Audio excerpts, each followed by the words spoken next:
व्यावहारिक वासना तृप्त करण्यासाठी संत नसतात।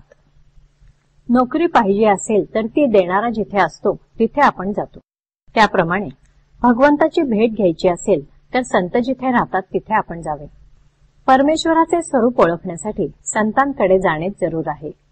संतांचे अस्तित्व त्यांच्या देहात नसून त्यांच्या वचनात आहे। संतांजवळ निर्विषय चित्त असते।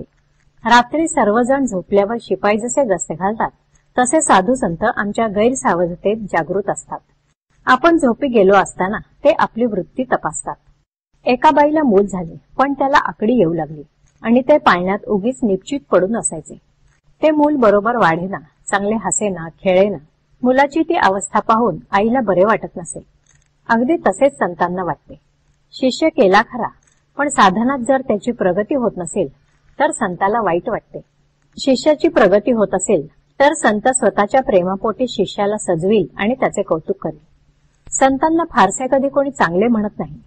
त्यांनी एकाचे कल्याण केले तर त्या माणसाचे 10 नातेवाईक त्यांना नावे ठेवतात। संतांना ओळखण्याकरता जे गुण सांगितले आहेत ते त्यांची परीक्षा करण्याकरता सांगितले नसून त्यांचा त्या दृष्टीने उपयोगही होत नाही। त्या गुणांचे आपण आचरण करावे म्हणून ते सांगितलेले आहेत। संतांजवळ राहणाऱ्या लोकांना 3 तोटे आणि 3 फायदे असतात। त्यापैकी तोटे असे की 1. वेदांत बोलायला तेवढा उत्तम येतो। 2. संतांजवळ राहिल्याने उगीच मान मिळतो आणि 3. ते म्हणजे संत सर्व पाहून घेतील या खोट्या भावनेने हा वाटेल तसे वागतो। आता फायदे पाहू। पहिला म्हणजे तो जर खऱ्या भावनेने संतांजवळ राहील तर तेवढ्यानेच काही साधन न करता सुद्धा त्याचा परमार्थ साधेल।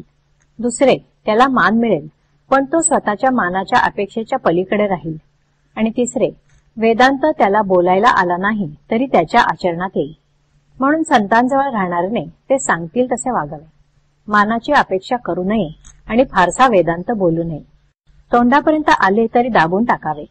संतांची आज्ञा प्रमाण मानणे हे प्रचिती येण्याचे साधन आहे।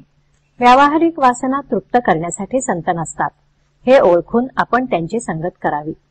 तेल आणि वात असल्यावर दिवा लावायला जसा वेळ लागत नाही त्याचप्रमाणे आपली भूमिका थोडी तयार असल्यावर सत्संगतीचा परिणाम व्हायला वेळ लागत नाही।